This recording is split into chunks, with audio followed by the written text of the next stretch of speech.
قارار چىقىرىشتا پىسخولوگىيەلىك bir تەرەپلىمىلىكتىن ساقلىنىش. قانداق قىلغاندا obyektiv قارار چىقارغىلى بولىدۇ؟ Bozorga selinish oldida turgan bir mahsulotingiz haqida tekshirish elib berayotganligingizni tasavvur qilaylik. Siz bu xil mahsulotning bozori kengayotidi deb qaraysiz va izlanishingiz davomida mazkur tushanchangizni quvvatlaydigan uchurlarni topmay qolmaysiz. Halbuki mahsulotingiz mag'lubiyatga uchrab, siz o'ylagandek bozor topolmaydi. Xaridor siz o'ylagandan oz bo'ladi. Hatto siz tannarxning o'rnini to'ldirgudek miqdorda mal sotolmay ziyon tortisiz. Yuqorqidek ahvolda chiqargan qaroringiz muayyanlashtirish bir taraflamiligi, ya'ni confirmation biasning ta'siriga uchragan bo'ladi. Ya'ni siz bozor uchurlarga obyektiv muomala qilishning o'rniga uni o'zingizning aslida mavjud bo'lgan tushanchangizni muayyanlashtiradigan shaklda sharhlaysizda, natijada xato qaror chiqarsiz. Muayyanlashtirish bir taraflamiligi hammamiz qaror chiqarganda osonla ta'siriga uchraydigan nurg'un psixologiyalik bir taraflamiliklardan biridir. Mazkur maqolada biz bir qancha turlik ko'p uchraydigan bir taraflamilik haqida to'xtalamiz va qanday qilganda ulardan saqlanғалы bo'ladiganligini bayon qilamiz. Psixologiyalik bir taraflamilik degan nima? Daniel Kahneman, Paul Slovich va Amos Tversky qatorliq psixologlar psixologiyalik bir taraflamilik uqumini 1970-yillarda o'ttirg'a qo'ygan va o'zlarining bu haqdagi bayqishini 1982-yili aniqsizlik ostida hukm chiqarish, ya'ni Judgment on the Uncertainty nomli kitobida e'lon qilgan edi. Ular psixologiyalik bir taraflamilik, tonish bir taraflamiligi deb ataluduni mantiqsiz ravishda qaror chiqarish yoki harakat qilish xohishi deb sharhlagan. Masalan, siz o'zingiz buni tuymagan holda uchurlardan o'z xohishingizga mos keladiganlarni tanlab foydalanasiz yoki qaror chiqara olmay tengirqab, texmi kuchlik yoki keskin xizmatdoshlaringizning qaror chiqarib berishiga muhtoj bo'lasiz. Psixologiyalik bir taraflamilik aqlli savodlarning shundoqla ochiq, puxta hukmlarning ziddidir. U fursatlarning qo'ldan ketishiga va nobop qarorlarning chiqarilishiga sabab bo'ladi. Ko'p uchraydigan psixologiyalik bir taraflamiliklar. Tövəndə biz tijorat sohasida qaror chiqarish jarayonida ko'p uchraydigan 5 xil psixologiyalik bir taraflamilik va qanday qilganda bularni yengib, texmi yaxshi qaror chiqarg'ili bo'ladiganligi haqida to'xtalamiz. Birinchi, muayyanlashtirish bir taraflamiligi. Yuqoridami tilga olganimizdek, o'zingizning mavjud tushanchisini quvvatlaydigan uchurlarni izlab, uningga zid keladigan san-sifirlarni rad qilgan vaqtingizda muayyanlashtirish bir taraflamiligi sodir qilayotgan bo'lasiz. Bu xil ahvolda siz barliq aloqador uchurlarni tang nazarga olmaganligingiz uchun bir taraflama qaror chiqarib qo'ysiz.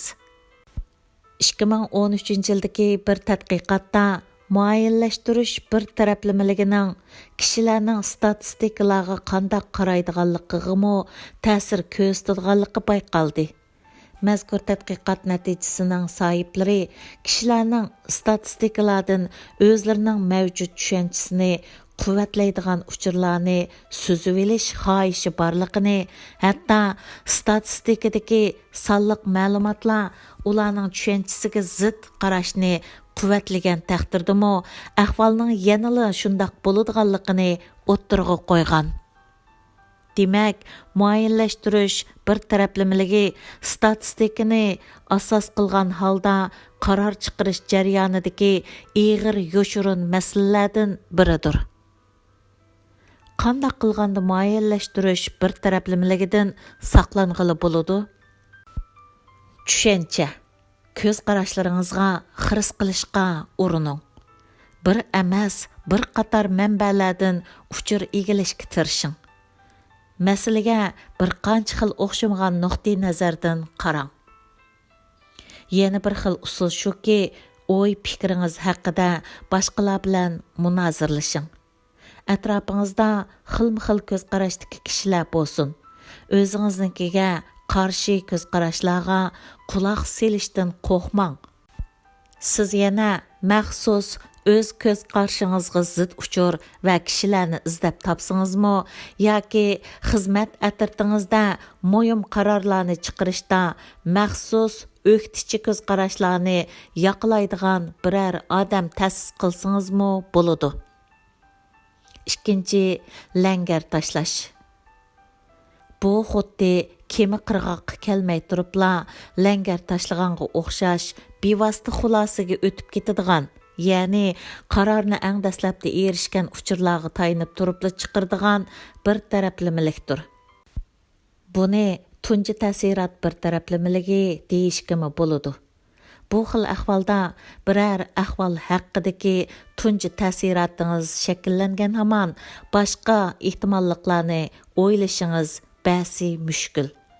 Qanday qilganda langar bir taraflimiligidan saqlang'ili bo'ladi?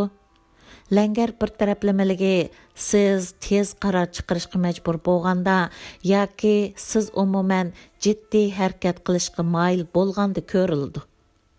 Shuning uchun bu xil bir taraflimilikdan saqlanish uchun qaror chiqarish tarixingizga nazar tashlang va o'tmishda aldirabli qaror chiqarayotgan ahvollaringiz bor yo'qligi haqida o'ylaning.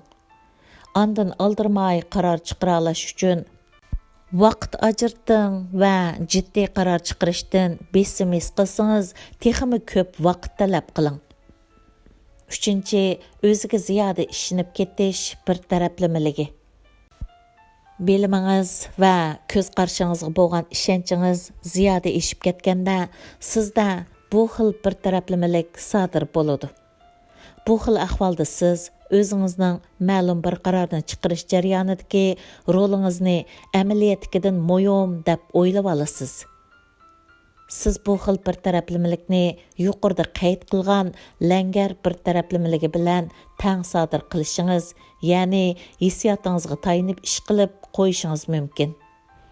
Chunki bu xil ahvolda siz o'zingizning qaror chiqarish iqtidoriga qarata reallikdan chetnagan, ya'ni ziyoda yuqori mo'ljallangan ko'z qarashda bo'lgan bo'lasiz. Tadqiqotchilar 2000-yildagi ma'lum bir tadqiqotda bu xil bir taraflimilikning normal puhralarga qaraganda korxonchilarda ko'proq ko'rildiganligini bayqagan. Ular o'zining bilim jihatdagi yetarsizliklarini bayqay olmag'achqa, xato qaror chiqarilgan taqdirda ko'rildigan xavf-xatarni yenik o'ylab oladi. Gerçi bularning ba'zilari tavakkulchilik qilib utuq qazansimi, ko'pinchisi burniga yeydi. Qanday qilganda o'ziga ziyoda ishinib ketish bir taraflimiligidan saqlang'ili bo'ladi? Buning uchun tövəndəki savollar haqida o'ylaning. Siz qaror chiqarganda qaysi uchur manbalardan foydalanishga moyil?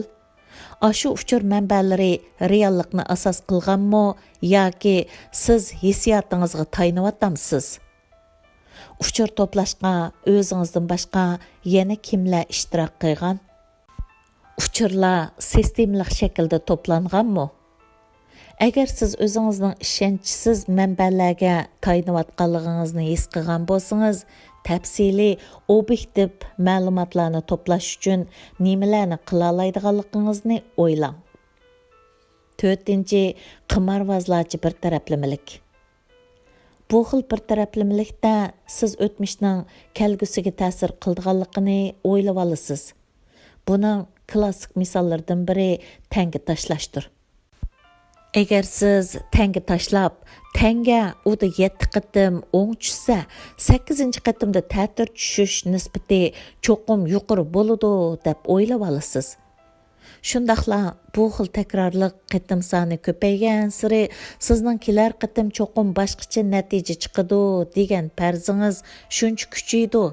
Ammo bu bir misolda o'ng yoki ta'tir tushish ehtimolligi har vaqt teng, ya'ni 50% bo'ladi.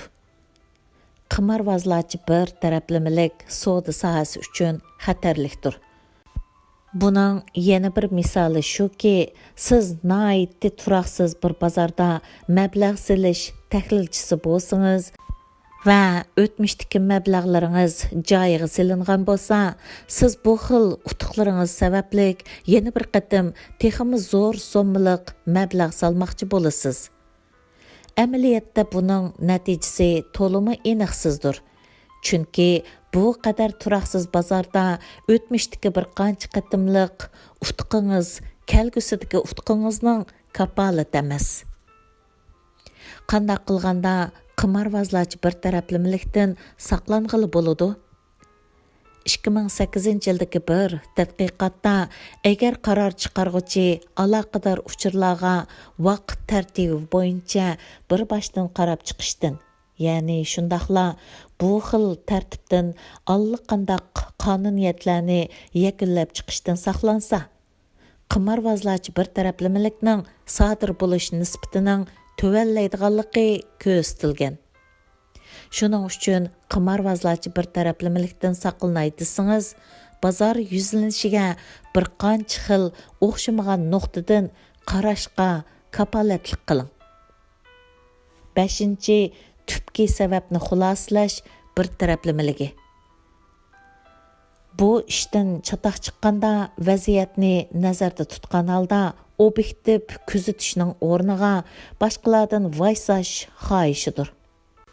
Bo'libmi bu xil bir taraflimilikda siz qiliplashib ketgan tafakkurga taynib, boshqalarni his qilingan xatoligini asos qilib turib ayblaysiz. Masalan, siz mashina haydavitib qatnash voqeasiga yo'liqsiniz. Shundaqla xatolik qarshi tarafda bo'lsa, siz qarshi tarafning xatolashishiga havo rayi degandek omillarning sabab bo'lgan bo'lish ehtimolligini o'ylashdan bakrak, uni layoqatsiz sho'pirkan deb hukm chiqarib ulgursiz. Tüpki sababni xulosalash bir taraflimiligi payil kuzatkichi bir taraflimiligining ziddidir. Bu xil payil kuzatkichi bir taraflimiligida inson o'zi xatolashganda mas'uliyatni o'zidan, ya'ni o'zining mijoz xulqi, odatlardagi yetarsizliklardan emas, sirtqi omillardan izlashga moyil keladi. Masalan, siz bir qatnash voqeasiga yo'liqsangiz va xatolik sizdan o'tgan bo'lsa, siz masalani inkosingizning tez bo'lmaganligidan emas, tormozingizdan yoki yo'lning teyilg'anligidan ko'rsiz. Qanday qilganda tüpki sababni xulosalash bir taraflimiligidan saqlanғылы bo'ladi?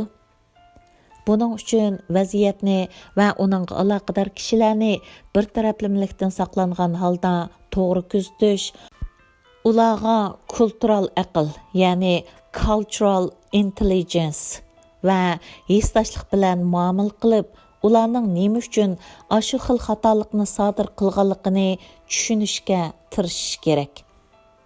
Shundaqla hissiy aqlingizni kuchlantirib, o'z qilmishingiz haqida to'g'ri fikr qila oladigan iqtidorni yetildiring. Askartish. O'zimizdagi psixologiyalik bir taraflimiliklarni bayqash qiyin. Chunki buningga ko'pincha yoshirin ongdagi tafakkur sababchi bo'ladi. Shu vajidan cho'ng qarorlarni o'z oldingizga chiqarish ko'pincha hollarda oqlanlik bo'lmaydi.